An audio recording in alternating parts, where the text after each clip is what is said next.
Thank you so much. Namaste. First of all, you discovered that you had this power, the siddhi, to enlighten people and for many other things that you've performed. When did you discover that you had this power inside you?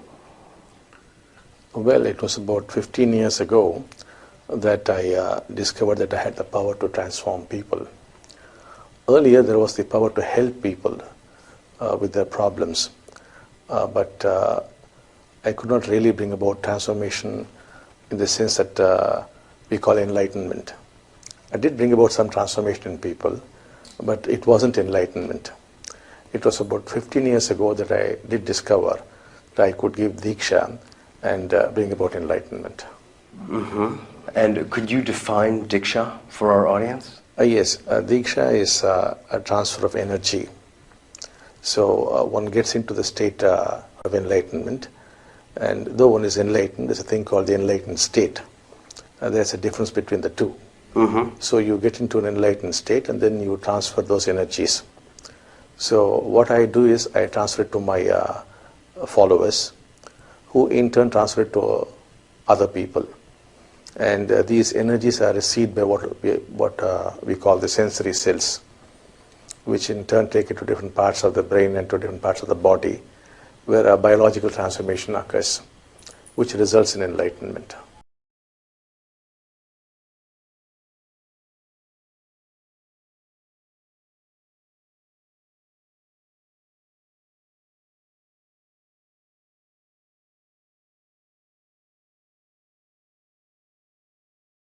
Actually, even in the ancient tradition, the guru is expected to give enlightenment. You do not become enlightened on your own. Your sadhana is only a preparation to receive Diksha. And the guru is supposed to give it to you. Oh. So it was never the idea that in the Hindu tradition that you make it on your own. So the guru has to give it to you. Hence what we call the guru tradition or the guru parampara. Now my contention is, I don't see individuals as individuals. I see only humanity. And humanity has been here for ages now. Mm-hmm. And I believe humanity has done its sadhana and it is ready for this transformation. So that is why I tell now that no sadhana is required. Not that I deny sadhana, but sadhana has been done by mankind. It's all ready now. Mm. Hence it is possible to give Diksha to the whole of humanity. Mm. And that is what you're intending to do? Yes. Yes. And you intend to do that by what means? I intend to do it through several means. I intend to get ready about 60,000 people who would be able to give Diksha to the rest of mankind. But these Dikshas could be of various kinds. Now, if there were a painter, he could produce paintings and people looking at those paintings could receive Diksha. Now I intend to work with musicians who through their musical performance would be able to give Diksha. So it will take various forms. So there could be somebody who could give a talk and in his talk Diksha could occur and there could be enlightenment. Mm. So I intend to give it to 60,000 people and it would be their responsibility to enlighten mankind. Mm. And they will be spread across the globe in all the countries of the planet. And so they will be doing so through the arts, through yes. speaking. Yes, through singing, through dancing. Singing, through dance. It could be anything.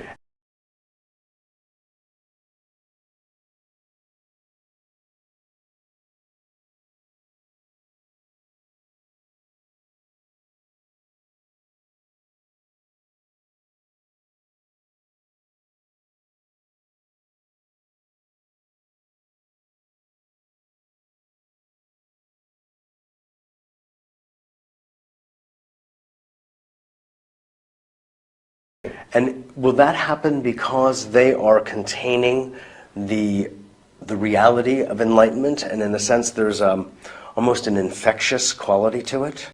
What happens is these are basically transference of energies. You can transfer energy through a painting.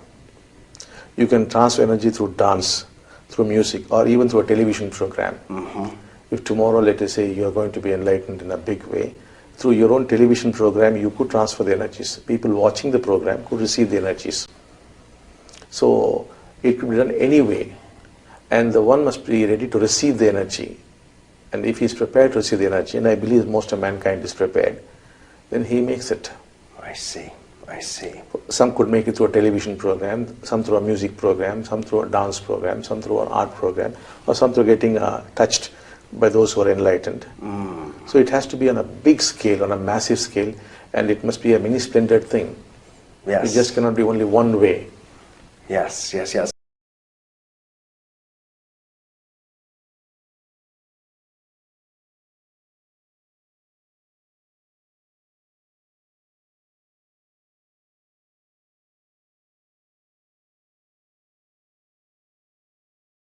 I see that it's something which is going to definitely happen in the near future. It is possible. I believe the biofeedback system could be very useful. So science and spirituality are going to join hands sooner or later.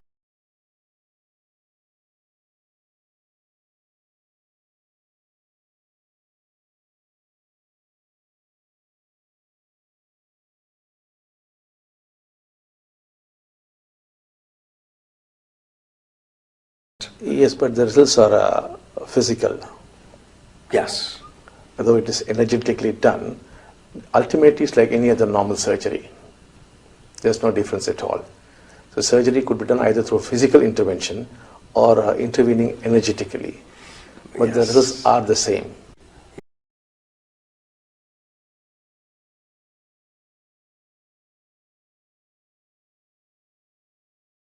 Yes, not necessary at all. There are instances where people with kidney failures go to the doctor, get a medical report, we heal them, and then the medical report shows the kidneys are completely healed. So the whole thing was done energetically. The results are physical. Yes, yes, yes. And very often the doctors have described the thing as they seem to have brand new kidneys. It has been as dramatic as that. And this is the kind of Yes. work you have done. Yes. And these are things which are daily happening at Nemam. It's not once in a while happening. These things occur every day. So there are people who have undergone these things who can be spoken to. Right. It's beautiful because you're doing more perhaps to advance energy medicine Yes. and vibrational healing True, than yes. anyone around, Yes. more than our instruments and everything else. Yes. It's just wonderful.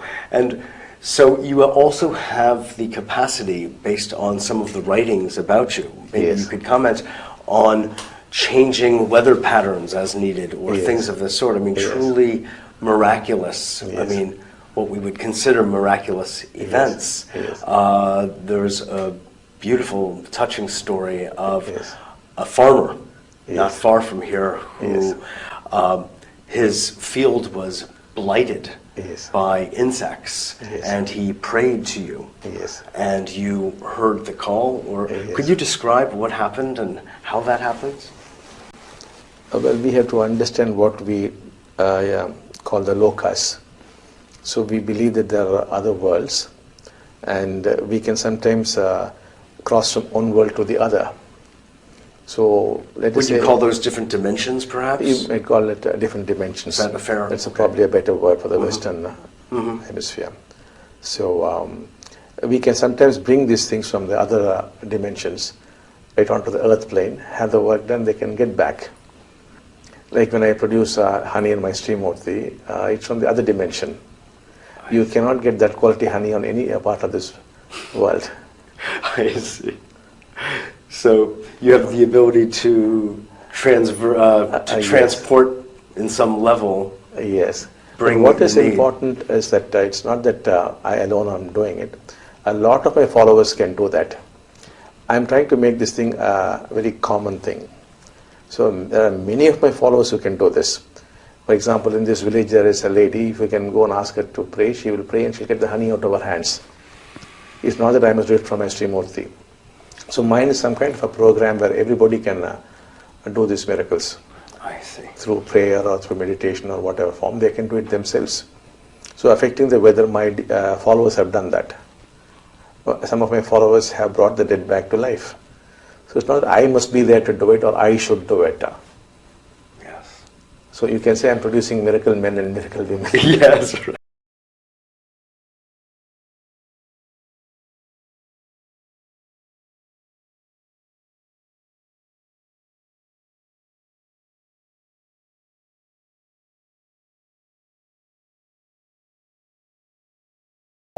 That's exactly it.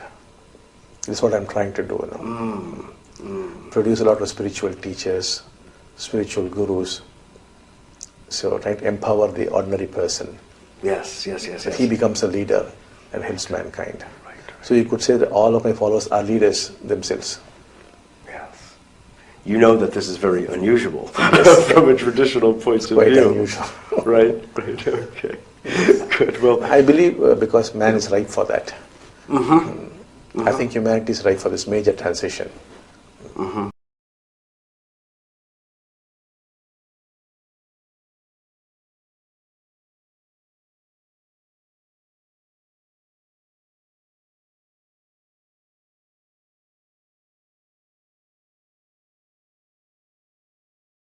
Yes. Basically, what's happening in this work is the relationship between man and God is changing. So God is becoming a very, very personal friend here now. So the whole concept of God is undergoing a transformation. I see. And with that, the miracles are increasing. I see. So it's a major transition.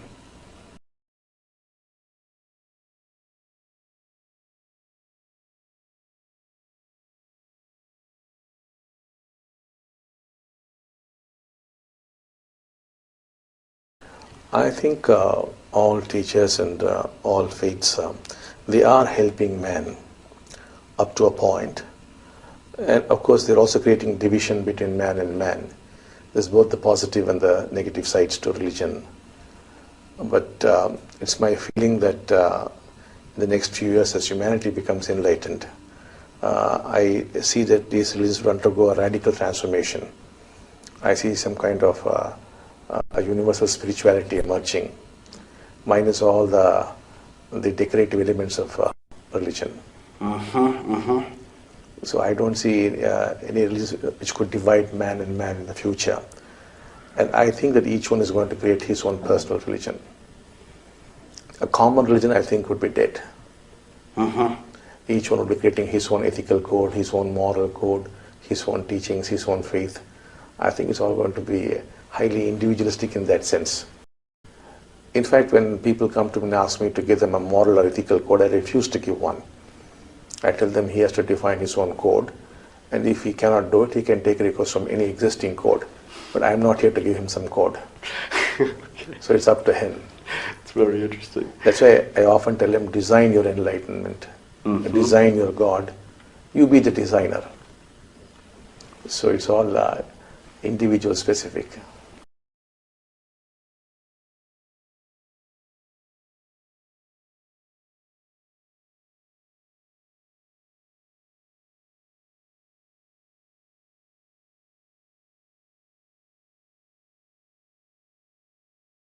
Yes.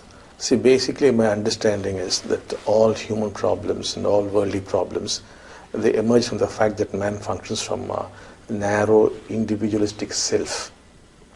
So when you do become enlightened, the self is no more there. You are only part of a big wholeness. So when you function from that level of consciousness, you cannot indulge in any kind of divisive behavior or action. And there can never be any conflict at all, which is not only the absence of conflict between man and man, but also between man and nature. And nobody would ever even dream of exploiting nature. So the whole scenario is going to change. So we are going to enter a very different world where we would function as one family. Nobody can feel the difference. In fact, this movement is going to be called the Oneness movement, because the closest you can come to enlightenment is the sense of oneness. That is, if you were talking to your wife, you would see that she is you. You feel completely one with her. So that is the state we're trying to give you. So when you feel one with everybody else, with nature and everything, so where is the problem? It's only when you feel separate that could be a problem. Oneness means there cannot be a problem. So we see the absence of all problems. The whole of humanity becoming enlightened. We'll all work together, we will live together, we will decide together. It's going to be a very different world. And thousands of people across the last decade have had visions of this in our programs. It's not one person or two people, it's thousands of them. And we see clearly a new world and thousands of people cannot be wrong in their visions. That's right. Across time and across races, across age groups.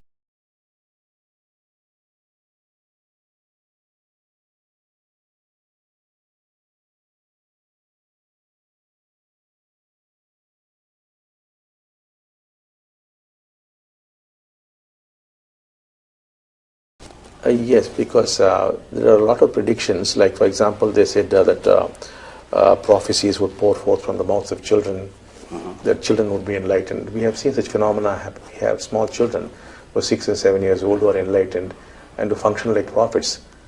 So what has been spoken in the scriptures, we have been eyewitness to such phenomena over the last decade or so. In fact, some of the acharyas you see here, they are from my earlier school. They joined this work as small children. That's quite unimaginable, that is. Right. So many of the scriptures are getting fulfilled. What we have noticed is people have come here to become enlightened. They have become enlightened and they have gone back to their homes. And enlightenment has naturally occurred in their homes to people who have not heard of the movement, who have not even heard of the word enlightenment. It's spreading. So therein lies hope for man. Boy, oh boy. Yes. So essentially, if there is one person in a household Yes. who is enlightened, Yes. what happens? Generally, Potentially. we find it is affecting the family, and in very many cases we find the family members naturally making it. Though I would not say in all cases, in a majority of cases this is happening. That is extraordinary. So It just spreads. yeah, yeah. So there's something in the energy field Yes. of an enlightened being Yes. that is contagious, Contagious. if you will. That is why we are talking if 60,000 people make it. That is enough for mankind to transit into the new age.